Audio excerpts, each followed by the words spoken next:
जन्नत तो बना डाली परवरदिगार ने, दिखा दिया अक्स मुझको स्वाद में।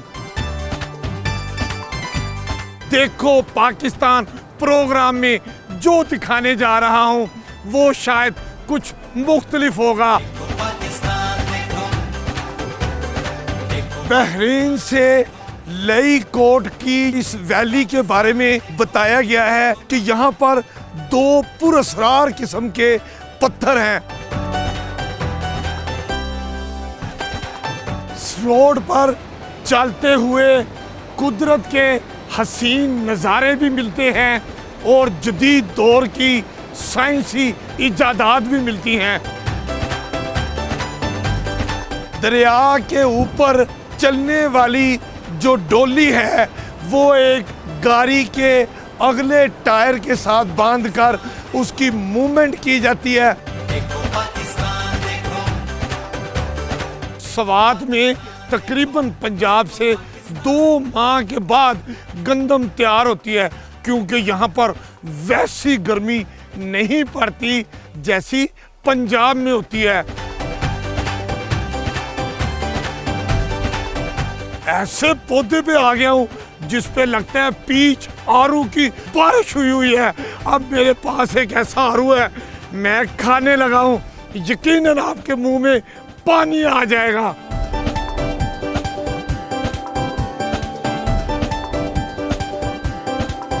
मलेशियन लकड़ी से और मिक्स लोकल लकड़ी मिलाकर जो फर्नीचर तैयार करते हैं, कम प्राइस में अच्छा फर्नीचर, देखने में भी अच्छा लगे, दीमक भी ना लगे, तो फिर महंगी चीज क्यों खरीदें। स्वाद का हुस्न दिखाएंगे, स्वाद की जो पहचान है वो आपको दिखाएंगे। और अगर आपने स्वाद पहले नहीं देखा और आप डिस्कवर पाकिस्तान के इस प्रोग्राम को देखने के बाद मुझे यकीन है कि आप स्वाद जरूर आएंगे और इसके हुस्न में खो जाएंगे।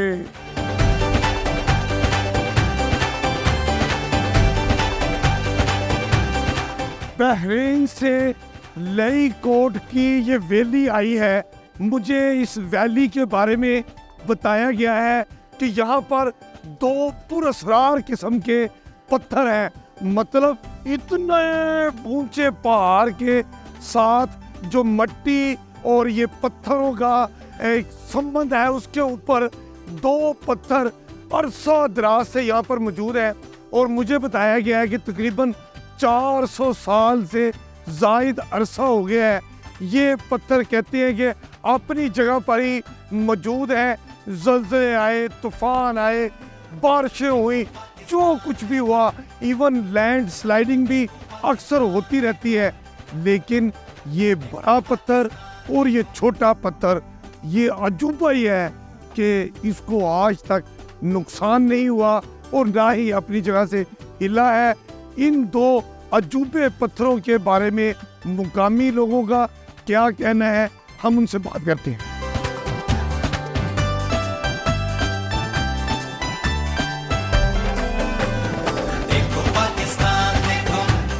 पहाड़ों पर जो 2 इकसाम के एक तारीखी किस्म के पत्थर नुमायां नज़र आते हैं, इस हवाले से हम इस वादी के सीनियर अफराद से बात करते हैं कि वो इस बारे में क्या तारीख उनको मालूम है और वो क्या कहेंगे। ये तो हमारी मिसरान की बात है कि 450 साल की तो पहला ये पत्थर है 450 साल है हमारे मिसरानों का यहाँ गुजरा लाइकोट में, जो उन तो ये सलसल जारी है।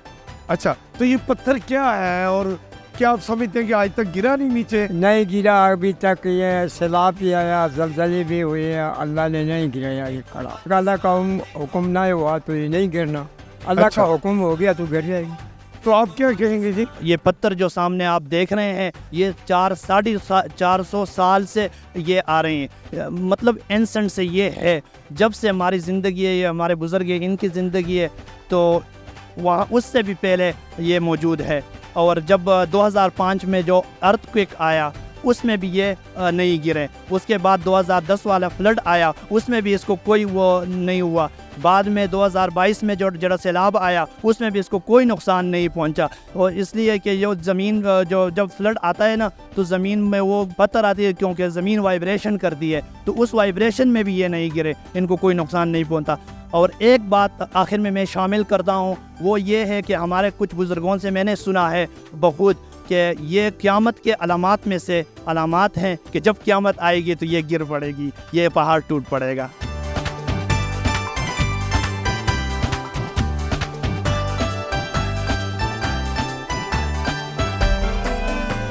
रोड पर चलते हुए कुदरत के हसीन नज़ारे भी मिलते हैं और जदीद दौर की साइंसी इजादात भी मिलती हैं।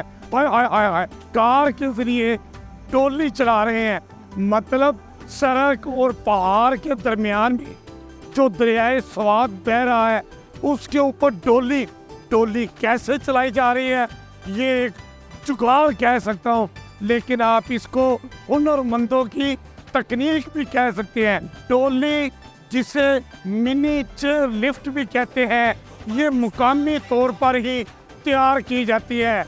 आपको याद होगा, टोली वो भी होती थी जिसमें दुल्हन बैठकर अपनों के पास जाती थी, लेकिन ये टोली आपको दरिया अबूर कराती है, उसी तरह जिस तरह चेयर लिफ्ट एक पहाड़ से दूसरे से तीसरे और मंजिल तक ले जाती है। इस डोली जो मिनी चेयर लिफ्ट है, इसकी साख कैसे है, चलती कैसे है, ये सब आपको बताएंगे, मेरे साथ आए।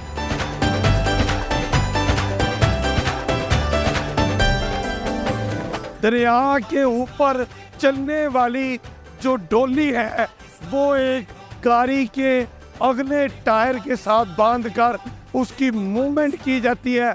मतलब टोली को एक जगह से दूसरी जगह इस गाड़ी के जो अगला टायर है, ये गाड़ी जापानी गाड़ी है और उसका इंजन अगले दोनों टायरों के साथ काम करता है, और जब ये स्टार्ट करते हैं तो ये जो संगल आप देख रहे हैं लोहे का, इसके साथ साथ ये डोली बंधी हुई है, और डोली जो है गाड़ी स्टार्ट होती है तो डोली इस तरफ आ जाती है, और जब यहाँ से मेहमान और टूरिस्ट बैठते हैं तो वो उनको लेकर दरिया के दूसरी जानिब ले जाती है, और फिर टूरिस्ट वहाँ पर सैर करते हैं और बिलाखिर वापस आ जाते हैं।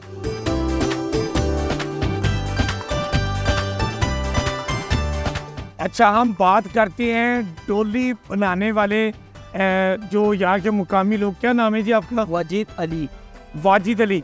वाजिद अली साहब, लोग डोली बनाते हैं, चेयर लिफ्ट बनाते हैं, वो मशीनरी यूज़ करते हैं, बड़ी बड़ी मोटरें लगाते हैं। आपने गाड़ी के टायर के साथ वो रस्से बांध के लोहे के, और आपने डोली चलानी शुरू कर दी तो दरिया के एक तरफ से दूसरी तरफ जाती है, ये ख्याल कैसे आया?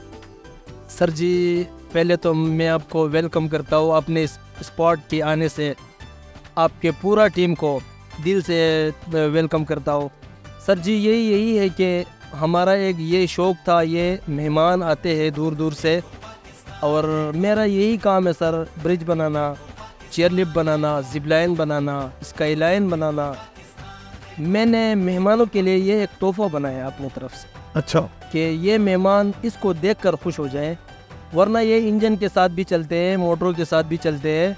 ये एक यूनिक डिज़ाइन मैंने डिज़ाइन किया, ये गाड़ी के साथ मैं इसको ऑपरेट करता हूँ, और इसको लोग देखकर सर इतना खुश होते हैं कि आपको बता नहीं सकता सर। ज़बरदस्त। तो ये कितनी मजबूती है इसमें, और कहीं ऐसा तो नहीं है कि डोली जो मिनी चेयर लिफ्ट है ये मेहमानों को लेके उधर जाए और ये टूट जाए, जैसे एक दो वाक़यात पहले भी हुए थे, तो इसकी मजबूती के बारे में क्या कहेंगे? असल बात सर ये है कि चेयर लिफ्ट जो लगते हैं सर, ये आप बेहतरीन क्वेश्चन आपने किया सर। चेयर लिफ्ट जब बनते हैं, ये हमारे जैसे लोग बनाते हैं, वो कारीगर लोग होते हैं, वो बनाकर फिर जाते हैं सर। मैं तो यहाँ 24 घंटा ड्यूटी करता हूँ सर, सिर्फ मेहमानों के लिए। ये इसी का मैंने सर अप्रूवल भी लिया है, NOC मेरे पास है इसका, ये सरकार के साथ रजिस्टर है। और सर ये इसमें ये है कि इसका मैं हर हफ्ते में मेंटेनेंस करता हूँ, ग्रीस लगाता हूँ इसमें। इसके वो पुली जो है, व्हील जो है, इसको ग्रीस लगाना है, या इसके अंदर बेरंग मेरंग होते हैं वो इसको ग्रीस लगाना है। क्योंकि वो लोग वो वाक़यात जो आते हैं सर, वो इसका मेंटेनेंस नहीं करते हैं, वो सिर्फ लगा के फिर जाते हैं। वो ड्राइवर लोग सिर्फ इनको चलाते हैं, इसमें तो इनको ये पता नहीं चलता कि इसमें किस टाइम फॉल्ट आते हैं, कि इसका टायर में क्या होते हैं, पुली जो लगी है, या इसके वो रस्सा जो है इसका ग्रीस मिरिस नहीं करते हैं। इसमें ऐसे ऐसे वाक़यात आते हैं फिर कि उसमें जी सर, नुकसान हो सकता है उस और आप नुकसान होते हैं इसकी सर। निगरानी अपनी डोली और उसकी मेंटेनेंस आप खुद करते जी सर मैं खुद करता हूँ, इसका अच्छा, ये- मेंटेनेंस खुद करता हूँ सर। हैं। डोली पे बैठ के दरिया के दूसरी तरफ जाने का आप कितने पैसे लेते हैं? सर हम इसको ऐसे करते हैं सर, इसमें 4 लोग बिठाते हैं और 4 लोगों को हम 600 रुपये लेते हैं सर आने जाने का। वहाँ इनको छोड़ते हैं, वो टूरिस्ट स्पॉट है, वहाँ नीचे वो घूम घूम के फिर वापसी आ जाते हैं इस 600 रुपये में। ये बताइएगा कि ये जो डोली है, अगर ऐसी डोली जो आपने बनाई है कोई और बनाना चाहे तो कुल कितनी कास्ट आती है, कितनी देर में तैयार हो जाएगी? असल में सर ये है कि ये डोली जो है सर, इसका तो खर्चा जो है, इसका एंकर जो बनाते हैं, मसलन ये रस्सा जब जिधर लगते हैं, बेस उसकी बनती बेस। है। हाँ। मसलन एंकर जो बनते हैं ये हम डिज़ाइन करते हैं। मसलन हमारे साथ इसका अपना एक टीम है सर। मसलन इस पर कास्ट आते हैं, कास्ट की बात करूँ कम से कम अभी 25 से 30 लाख तक गाड़ी समेत इसके खर्चा आ जाएंगे सर। बहुत मेहरबानी, बहुत शुक्रिया।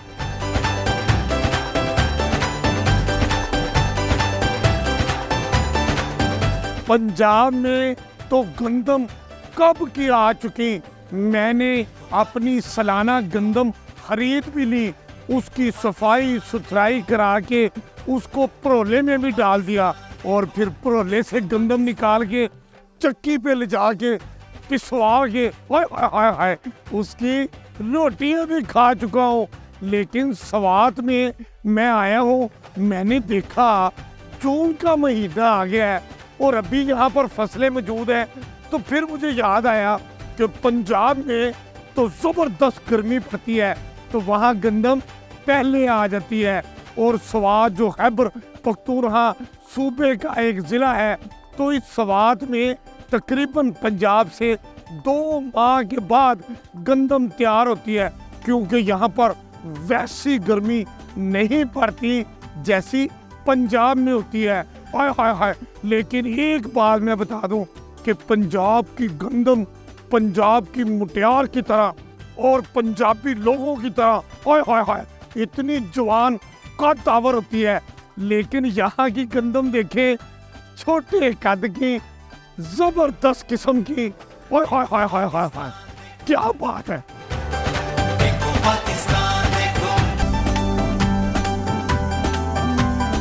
181, 82, 83, 84, 85, 86, 87, 88, 99, 90, 91, 92, 93, 94, 95, 96, 97, ये 197 है, 198, 199, 200, 201, 202, 203। मैं कितने गिनूं, गिन गिन के थक गया हूँ। और अल्लाह ताला की रहमत है, ऐसे पौधे पे आ गया हूँ जिस पे लगता है पीच आरू की बारिश हुई है। अब मेरे पास एक ऐसा आरू है, मैं खाने लगा हूँ, यकीनन आपके मुंह में पानी आ जाएगा। जरा आरू का हुस्न देखे, इसमें देखे क्या जबरदस्त आरू है। हाय हाय हाय, रस देखे, अभी अमीन फिर दूसरी पाइट देगा। वाह वाह वाह, क्या बात है। अगर हमारी हुकूमत किसानों की हौसला अफजाई करे और इतना कीमती फल उसको महफूज करने, उसको एक्सपोर्ट करने, मुकामी तौर पर खाने के लिए भी किसानों का साथ दे और टूरिज्म के हवाले से भी ये ऐसी ज़बरदस्त बात है। डिस्कवर पाकिस्तान तो आपके लिए, अपने किसानों के लिए, प्यारे वतन के लिए हर वक्त जुस्तजू में मसरूफ रहता है। मैं पहले खा भी लूँ ना, ताकि खाने में भी मसरूफ रहूँ। क्या बात है, क्या जायका है। मैं कहता हूँ अगर आप स्वाद आए और आरू के बाग में ना आए और अमीन हफीज की तरह दरख्त के ऊपर चढ़ के अपनी पसंद का फल तोड़कर ना खाए, हाय हाय हाय हाय, तो समझे स्वाद की सैर अधूरी रह गई है। करीब करीब ही गिरा हूं, चोट नहीं लगी।